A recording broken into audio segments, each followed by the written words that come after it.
Somewhere tonight, an entrepreneur is staring at his laptop at 2 in the morning, terrified to hit send on an email that could end everything he built. Somewhere tonight, a founder is sitting in his car outside his own office, unable to walk in because he knows the numbers this month don't add up. Somewhere tonight, someone with a brilliant idea is doing nothing with it because one voice in his head keeps whispering the same sentence over and over. What if it fails? What if everyone finds out I was never good enough? If that's you right now, listen carefully, because a man who ruled the most powerful empire on earth, who buried his own children, who fought wars while writing in secret by candlelight, already answered that question for you almost 2,000 years ago. His name was Marcus Aurelius, and he never once wrote for an audience. He wrote to survive his own mind. And if he were sitting across from you right now, watching you spiral over a launch that might flop, a pitch that might get rejected, a business that might collapse, he would not comfort you. He would not tell you it's going to be fine. He would look you dead in the eye and say something far more dangerous than comfort. He would tell you the truth. Marcus Aurelius' entrepreneur fear of failure is not a modern struggle dressed up in new language. It is the oldest fight in human history, and Marcus fought it every single day of his life. Except his failure wasn't a missed quarter or a bad investor call. His failure was war, plague, betrayal from men he trusted with his own life. And through all of it, he wrote himself a private set of instructions that we now call meditations, a book he never intended anyone else to read, which is exactly why it hits so hard. There's no performance in it, no polish, just a man at war with his own fear, trying to think his way out alive. Here is the first thing he would say to you, and it would cut deep. He would say, "You are not afraid of failing. You are afraid of what failing means about you." Sit with that for a second, because it's not the same fear you think you have. You tell yourself you're scared the business won't work. You tell yourself you're scared of losing money, losing time, losing the years you already sacrificed. But underneath all of that is something smaller and much more brutal. You're scared that if it fails, it proves something true about you, that you were never actually capable, that the people who doubted you were right the whole time. That's the real fear, not the failure itself. The story you've already written about what failure would say about your worth. Marcus knew this trap intimately. He wrote, "If you are distressed by anything external, the pain is not due to the thing itself, but to your estimate of it. And this you have the power to revoke at any moment." Read that again slowly. He is not saying failure won't hurt. He is not selling you some fantasy where pain disappears if you think positive thoughts hard enough. He is saying something far more useful. The event and your interpretation of the event are two separate things, and you have been treating them as one. The launch failing is an event. It is neutral. It has no opinion about you. The meaning you attach to it, that you're worthless, that you're a fraud, that you should quit, all of that is manufactured entirely inside your own head. And because you manufactured it, you can also unmake it. Think about the entrepreneurs you admire most, the ones who seem impossible to rattle. You assume they don't feel fear the way you do. You're wrong. They feel it exactly the way you do. The difference isn't the absence of fear. The difference is they stopped treating fear as a signal to stop and started treating it as a signal that they were finally doing something that mattered.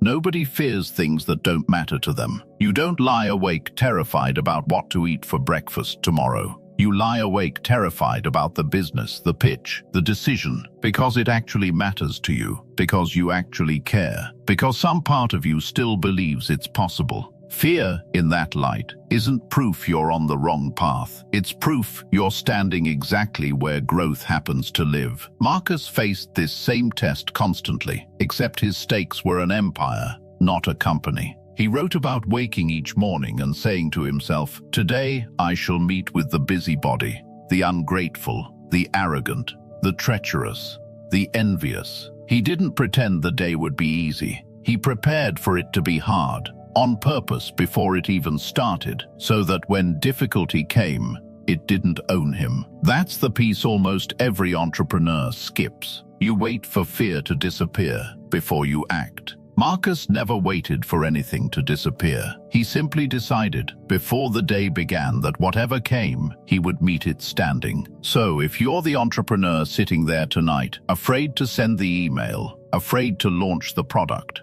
afraid to walk back into that office and face what the numbers are telling you, understand this. The fear was never a stop sign. It was a signal that you're finally close to something real. And what you do with that signal next is going to decide everything. Let's go back to Rome for a second. Picture it. Marcus Aurelius is not sitting on some golden throne sipping wine while servants fan him. He is standing in a war tent on the frontier, plague spreading through his own army, his co-emperor already dead, his trusted general about to betray him and declare himself the new ruler of Rome. This is not a man with the luxury of theoretical philosophy. This is a man whose empire could collapse by morning. And in the middle of that chaos, he picks up his pen and writes to himself, "Waste no more time arguing about what a good man should be.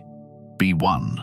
Read that sentence again, because it's aimed directly at every entrepreneur who has ever spent 6 months planning instead of launching, 6 months researching instead of building, 6 months telling themselves they'll start as soon as they feel ready, as soon as the fear goes quiet, as soon as they've got it all figured out. Marcus is telling you that moment never comes. Stop debating who you want to become. Become it today, in the decision you're avoiding right now. Here's where most people get the fear of failure completely backwards. They think the goal is to eliminate the fear before they act. So they wait, they research one more month, they ask one more opinion, they tell themselves they're being responsible, when really they're just negotiating with their own nervous system, trying to bargain fear down to zero before they're willing to move. But fear doesn't work that way, and Marcus never pretended it did. He wrote, "It is not death that a man should fear, but he should fear never beginning to live. Not failure, not loss. The real tragedy he feared was a life spent circling the runway, never taking off, dressed up as caution." Think about that business idea you've been sitting on, the one you mentioned to friends after a few drinks, the one you say you'll get to eventually. Every day you don't start it, you're not protecting yourself from failure. You're guaranteeing a quieter, slower one, the failure of never finding out. And that kind of failure doesn't come with a dramatic collapse you can point to and learn from. It just erodes you, year by year, until one day you're 60 years old wondering what would have happened if you had just sent the email. Now here's the part that separates people who talk about resilience from people who actually have it. Marcus didn't just accept hardship intellectually. He trained for it, physically, mentally, daily, the way an athlete trains a muscle. He wrote about beginning each morning by reminding himself exactly what kind of difficulty the day might bring. Not to scare himself, but to disarm the difficulty before it arrived. This is the exact opposite of how most entrepreneurs operate. Most founders wake up hoping today will be easy, and then get blindsided and destabilized the moment it isn't. Marcus woke up expecting resistance, expecting difficult clients, expecting betrayal, expecting delays. And because he expected it, none of it had the power to knock him off balance when it showed up. It was already priced in. Try this tonight. Before you go to sleep, don't visualize your product succeeding. Visualize it failing. Really sit in it. Picture the investor saying no. Picture the launch falling flat. Picture the bank account hitting zero. Don't flinch away from it. Walk straight into it. And then ask yourself one honest question. If all of that happened tomorrow, would you actually be destroyed? Or would you simply be a person who has to start again with slightly less money and considerably more experience? 9 times out of 10, when people actually do this exercise instead of avoiding it, they realize the monster they've been running from their whole life was never as large as the shadow it cast. This is the core of the Marcus Aurelius entrepreneur fear of failure lesson that almost nobody teaches correctly. It isn't about becoming fearless. Fearless people are usually reckless, and recklessness is not what builds an empire or a company that lasts. It's about becoming someone who has already rehearsed the worst outcome so many times in his own mind that the real version, if it ever comes, walks in and finds the house already prepared for it. There's a story about Marcus that captures this perfectly. During one of the worst periods of his reign, with plague killing thousands and war on multiple fronts, he didn't retreat into denial or collapse into despair. He kept working, not because he was made of stone, not because he didn't feel the weight of it, but because he had already decided, long before the crisis arrived, exactly what kind of man he intended to be when it did. That decision is the difference. Most entrepreneurs are trying to figure out who they are in the middle of the storm. Marcus decided who he was before the storm ever touched the shore. So ask yourself honestly tonight, have you actually decided who you're going to be when your business hits its worst month? Or are you hoping the worst month simply never comes, and quietly praying that hope is enough of a plan? Because it isn't. And somewhere inside you, you already know that. There's a moment that comes for almost every entrepreneur,